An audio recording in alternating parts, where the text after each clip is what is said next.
Welcome back to Kevin's Backyard. There's a chill in the air, fall season is here, and one of my fan favorites is chili. And people ask, Kevin, how do you get that amazing flavor? And the key is doing it on your barbecue grill. So I'm going to teach you today on how to take what we traditionally do inside in our kitchen, bring it out to our grill, enhance the flavors, and take your chili to a whole nother level. We're setting up our charcoal grill, and today we're using the Performer. It has a gas ignition, which is going to get our charcoal ready in about 15 minutes.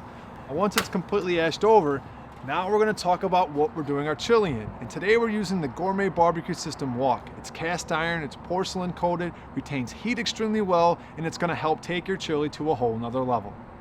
We got our grill gloves on. Now we're going to set up our grill for indirect heat. We're going to move those charcoal baskets to the opposite sides of the kettle. We've got that taken care of. Now comes our cooking grate, and we want to make sure we're keeping the hinges over the charcoal baskets. That way we can add charcoal every hour on the hour. Next comes our wok. We're going to get that inside, and we're going to preheat our grill for about 10 to 15 minutes. We've got our grill preheated. Now let's start building our chili. And our first ingredient is going to be bacon, because who doesn't love bacon? It's going to give us some crazy flavor inside of our chili.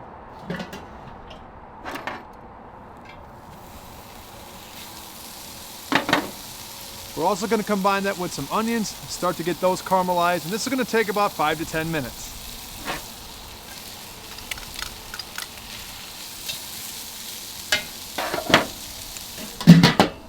We're talking meat, and today we're going to be using ground beef.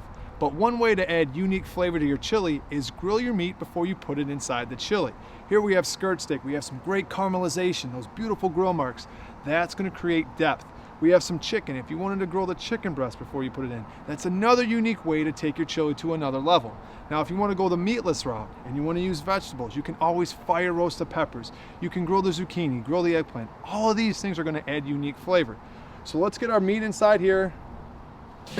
We've already got our bacon and onions inside here. Those look great. We're going to grill this for about 5 to 10 minutes also.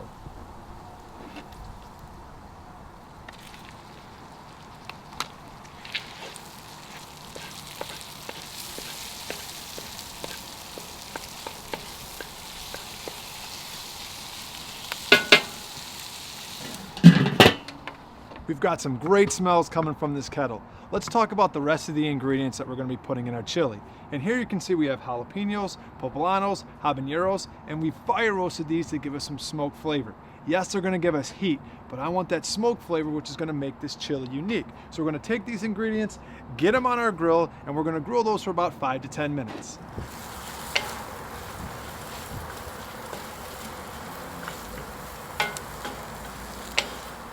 The anticipation continues to grow. Let's finish off our chili. And we have large cans of tomato sauce, whole tomatoes, stewed tomatoes, and a large can of tomato paste, which will help thicken it. We also have our spices: white pepper, black pepper, cayenne pepper, cumin, salt, and a little bit of sugar. And then we have my signature ingredient, which is beer. It's not for you, it's gonna be for the chili. We're gonna get that on, we're gonna adjust the damper down, and we're gonna let that simmer for about an hour. We've talked flavor this whole video, and the last tip I'm going to give you is using woods to create smoke flavor inside of your chili. Now what makes this fun is you can use hickory, you can use mesquite, you can use any woods that you like. You can also use combinations of woods, and that's going to create that unique flavor and take your chili to a whole nother level.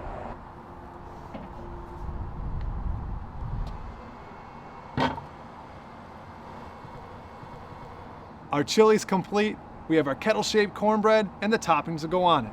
And I hope this season, the next time you decide to do chili, you go from doing it inside in your kitchen to outside on your barbecue grill. And if you're looking for any other tips and techniques, you can always find us here on Kevin's Backyard.